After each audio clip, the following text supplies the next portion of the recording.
Olá, que alegria mais uma vez estar com você. Que a graça do Senhor Jesus lhe alcance nesse dia, nessa hora do seu estudo.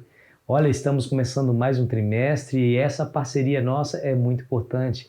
E nós estamos gravando aqui uma mensagem de fé e esperança. Você toma esse vídeo e o compartilha com alguém para que a mensagem também chegue a mais corações e mais lugares. Obrigado por fazer assim, continue assim fazendo. Se ainda não é inscrito no nosso canal, não se esqueça, viu, que a sua inscrição é muito importante e a sua interação no canal também nos fortalece, quando ao final você deixa o seu gostei. Muito bem, livro de Salmos, a riqueza, uma grande riqueza que nos foi deixada como herança. Os Salmos, conhecido também como Saltério, era o livro ou era o inário do tempo. Foram compostos por diversas pessoas em diversas situações, né? Nos Salmos ali foram proferidos louvores, foram proferidos cânticos de alegria, também cânticos de tristeza e desespero, falados ou cantados no privado ou no público por leigos, reis, poetas e sacerdotes. Não importa em que situação, não importa por quem, o livro de Salmos tem se tornado uma bênção para gerações, há mais de milênios, né?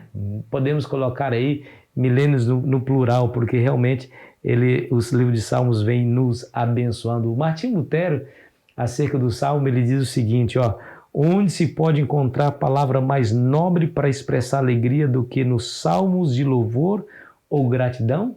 Ele continua dizendo, neles é possível ver o coração dos santos como se estivesse olhando para um lindo jardim de prazer ou contemplando o céu. Quando os salmos eram positivos, quando eram escritos ou entoados em momentos de alegria. Mas ele continua dizendo, ou onde se pode encontrar palavras mais profundas, mais penitentes, mais dolorosas para expressar tristeza do que nos salmos de lamentações, porque realmente, se você ler os salmos, você vai encontrar ali muitos lamentos. Nesses salmos, continua Martinho Lutero, você vê o coração dos santos como se estivesse olhando para a morte ou fitando o inferno. Tão escura e obscura é a cena produzida pelas sombras inconstantes da ira de Deus. E aí ele diz, portanto é fácil entender porque o livro dos Salmos é o favorito dos santos. Todos, em todas as ocasiões, podem encontrar nele salmos que se adequam às suas necessidades. Os crentes sentem que os salmos são tão apropriados como se tivessem sido colocados lá apenas por sua causa. Em nenhum outro livro se encontram palavras que se comparem com as que se encontram neles, nem palavras mais adequadas. E eu concordo com Martinho Lutero. Salmos é uma riqueza literária, mas sobretudo espiritual, que nos ajuda a louvar a Deus, engrandecer o nome de Deus e também nos ajuda a entender as questões existenciais mais profundas da nossa vida. Muito bem. Quem escreveu essa lição? Foi a doutora Dragoslava Santrak. Ela é PhD no Antigo Testamento e também é editora e coordenadora da enciclopédia dos Adventistas do Sétimo Dia, na sede mundial da Igreja Adventista do Sétimo Dia, e ela é autora dos volumes sobre os Salmos 76 a 150 do Comentário Bíblico Adventista Internacional. Olha que coisa interessante, né?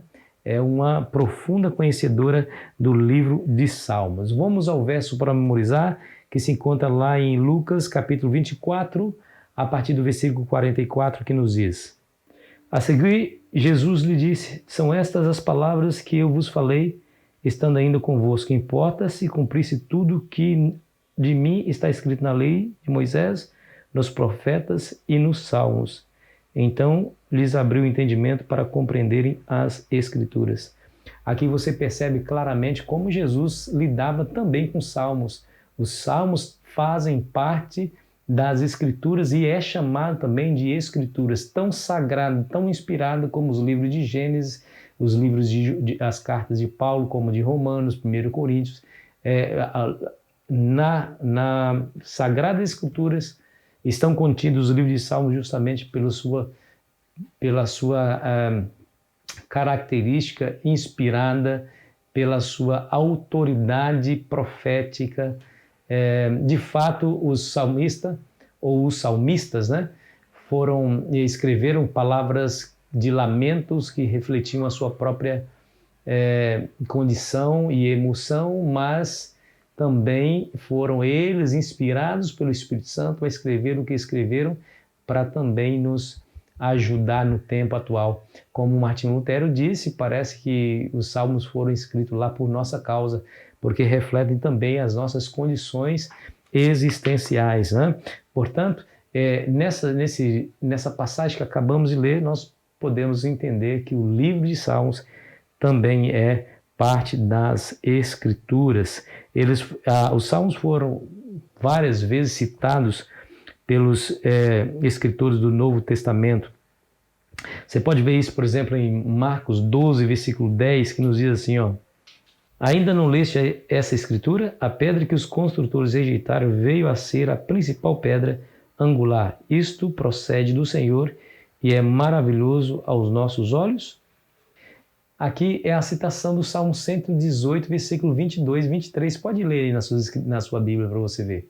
Salmo 118, versículo 22 e 23.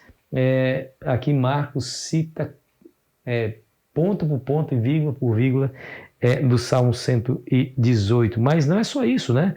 João 10, 34 e 35 diz assim, ó: replicou-lhes Jesus: não está escrito na vossa lei? Eu disse, sois deuses. Se ele chamou deuses aqueles a quem foi dirigida a palavra de Deus, e a Escritura não pode falhar. E aqui o próprio Jesus cita o Salmo 82, versículo 6, para rebater uma acusação que os seus inimigos ali estavam fazendo contra ele, né?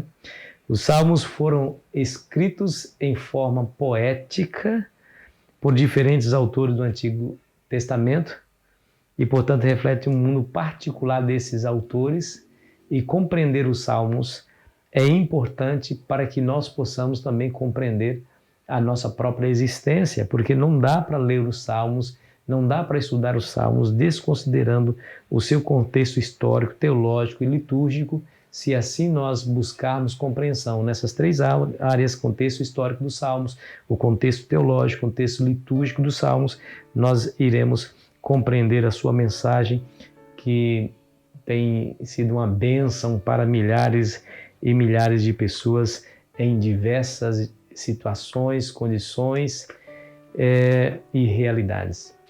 Querido amigo, querida amiga, você não perde por esperar essa grande maravilha, viu? Você é meu convidado para estar comigo todos os dias, não somente apreciando esse trabalho, mas também compartilhando com os seus amigos. Nos ajude a continuar pregando o Evangelho, tá bom? Você é a parte fundamental desse nosso esforço aqui, acredite.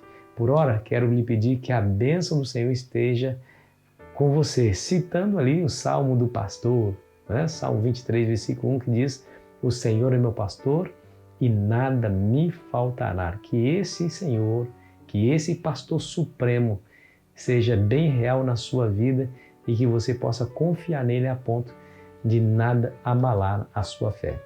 Vamos orar? Querido Deus e Pai, nos ajude para tanto, Senhor, nos dando o Teu Espírito para que o nosso coração se incline em adoração e louvor ao Seu nome, porque Tu és digno de receber todas as homenagens, louvores, adoração, porque é bom e a Sua misericórdia dura para sempre. Exaltado seja para sempre o Teu nome. Em nome de Jesus. Amém. Foi muito bom estar com você. Amanhã vamos começar essa jornada, hein? Espero você aqui ansiosamente. Aproveite bem o seu dia.